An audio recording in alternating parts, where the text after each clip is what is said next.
Hey everyone, welcome to day 13 of a Diary of Multifaceted Mama.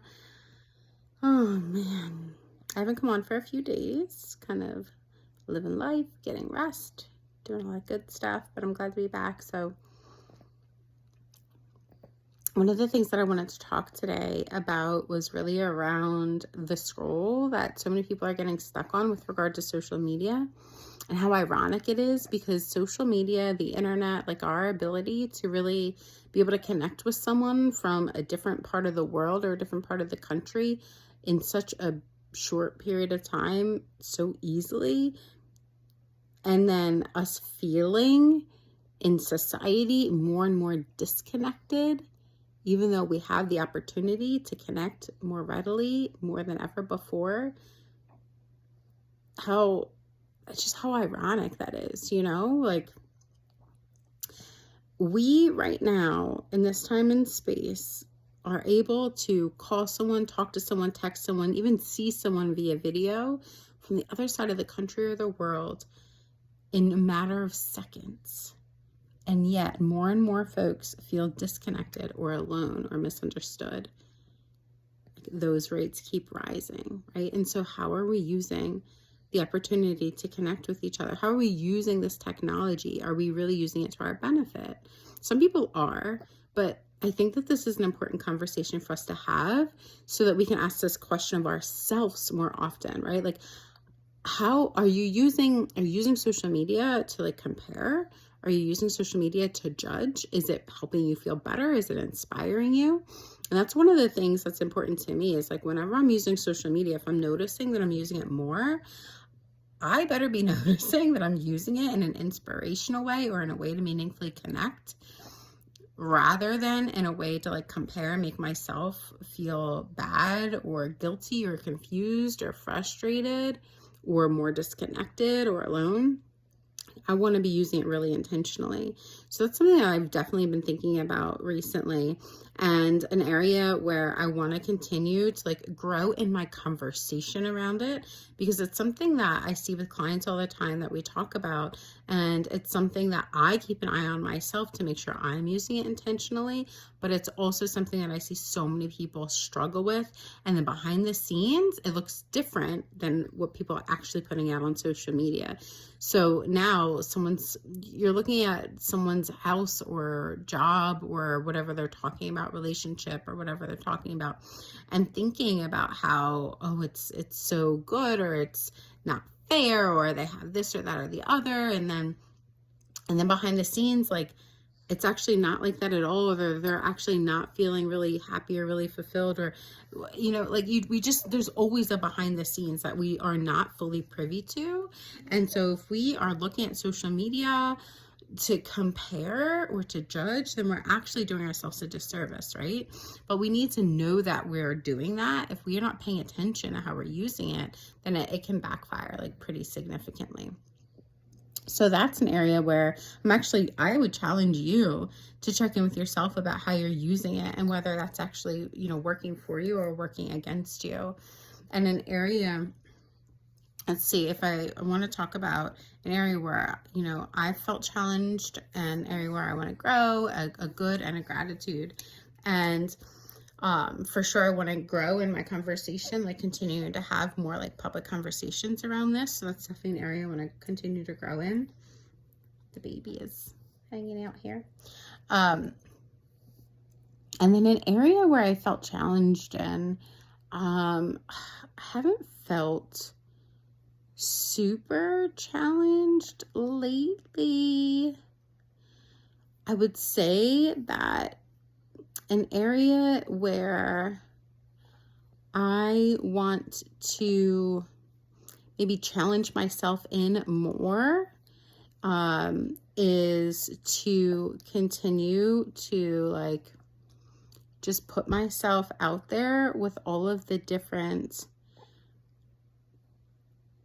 facets, right? Like what we talk about in this blog or vlog, can't even talk, are the multifacets, right? How we're all multifaceted and how we all have these different facets of ourselves. And I certainly do. I'm multifaceted and I have so many different facets of myself. And I want to challenge myself to continue to talk about that more and more and more and more and more, and to go deeper and deeper and deeper in all the different ways, right? And I'm talking like spiritual stuff, I'm talking physical stuff, I'm talking sensual, sexual stuff, I'm talking relational stuff, I'm talking parenting stuff. Like we have so many facets of ourselves. We're sensual, sexual beings, we're spiritual beings, right? There's so much more to us than what meets the eye at the surface level. And I think we need to have more of those conversations. It's really important to me that we do have more of those conversations so that we can really grow and evolve more and more and more as individuals and also just as human beings, and help our society, right, to improve and feel more connected rather than more disconnected as well. So I'm going to continue to challenge myself to just bring those conversations to the forefront more and more and more on all of my platforms. And a good, so one of my kids tried out, my 9-year-old tried out fencing for the first time today. It was my husband's idea, and he wanted to do it, and so we did. We signed him up to do a couple trial classes, and he loved it. And I just think it's so good that he found something that he's really enjoying, because he's tried different things over the years and he hasn't loved anything yet. So for him to say that he loved it, like, oh, I'm so happy for him. That is such a good thing, and I'm celebrating him, and I'm celebrating this like experience for him, whether he sticks with it forever or not. I mean, that's fine. He's 9, right? But if he loves it and he can stick with it for right now, I think that's such a great thing. At the same time, I'm mindful that, a lot of parents, especially moms, can get sucked into just like having their kids do a ton of stuff and keeping the schedule super busy. And that is not my thing. I do not believe that is healthy or helpful. Now, it's great to be involved in things, but to just keep the schedule busy for the sake of like being involved in a ton of things is a whole different thing.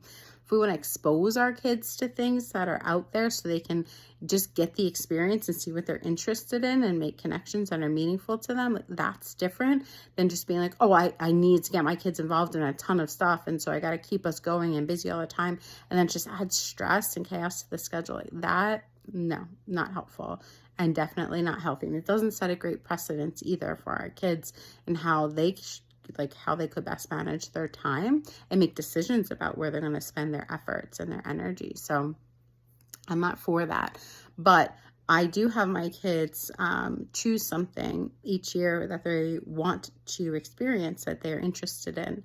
And so I'm just really glad that he is enjoying this fencing trial that he's in right now. And a gratitude that I have is,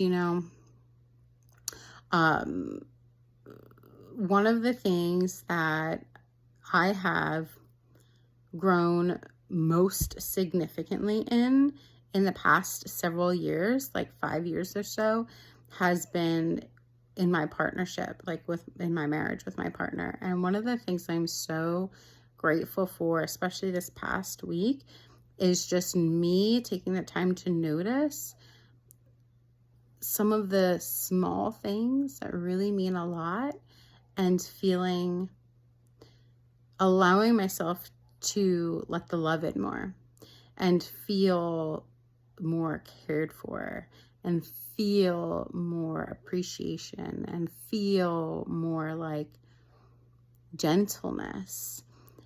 I'm so deeply grateful for that in so many ways, because listen, y'all, like, just because you marry someone doesn't mean that it's all magical unicorns and roses forever, right? Like, that is a relationship that is incredibly intimate and vulnerable and has a ton of things that come along with it that shift throughout the years. If you have kids, if you are buying like big purchases like homes, right? Like, there's so many changes and demands and decisions and roles and responsibilities that all come into play over the years, plus the differences in your backgrounds or histories that you bring with you into the relationship and navigating those.